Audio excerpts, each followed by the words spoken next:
Hi, Hannah. Yeah, I had already planned there were about maybe 4 of you that kind of use that same reasoning. So I have this slide planned as one of our warm-up slides, basically. So I'm going to have everybody kind of think about the way you and a couple others solved it.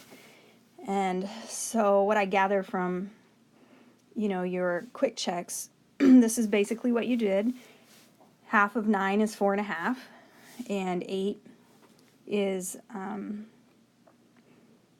more than 4.5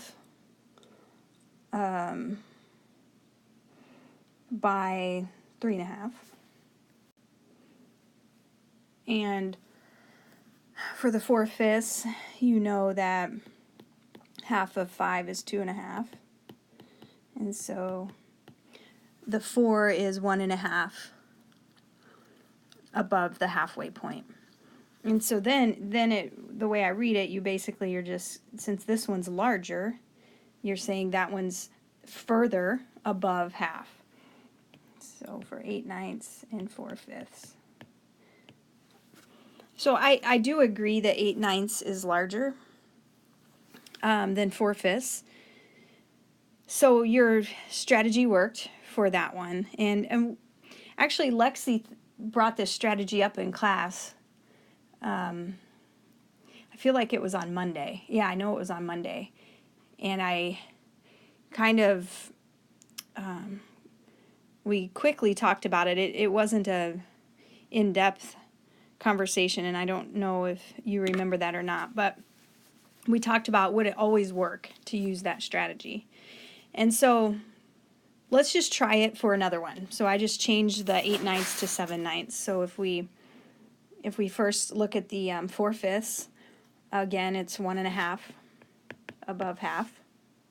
And for the 7/9, 7 minus 4.5 would be 2.5. So 7/9 should be bigger. And if you do whatever, maybe just for, let's look at our common denominator way. Times 5, we have 35, and times 9, 36. And we see that, nope, this strategy doesn't hold for every situation. And the reason is, and that's what I have on your quick check, you can't compare. It's not 3.5 that you're comparing to 1.5. You're technically comparing 3.5/9 to 1.5/5 for this one up here.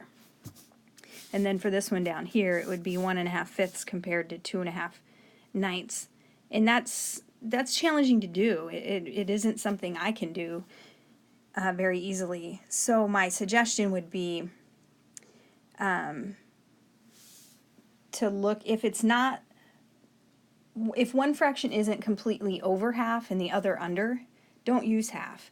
Maybe just, or if they are both one part away from half, then you can certainly talk about it.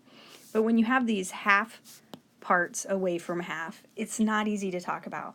So my suggestion would be to go maybe compare it to 1 and then use those whole parts that are away from half. Because these were both one whole part away from half. 1/9 and 1/5. I mean, from one whole. 1/9 and 1/5 from a whole. So that's a better strategy. Or you could have made common numerators as well for this one. So this one really wasn't conducive to using the half as a benchmark. I hope this helps clear it up for you. We're going to talk a lot more about it in class, but I know you wanted to ease your mind, so there you have it.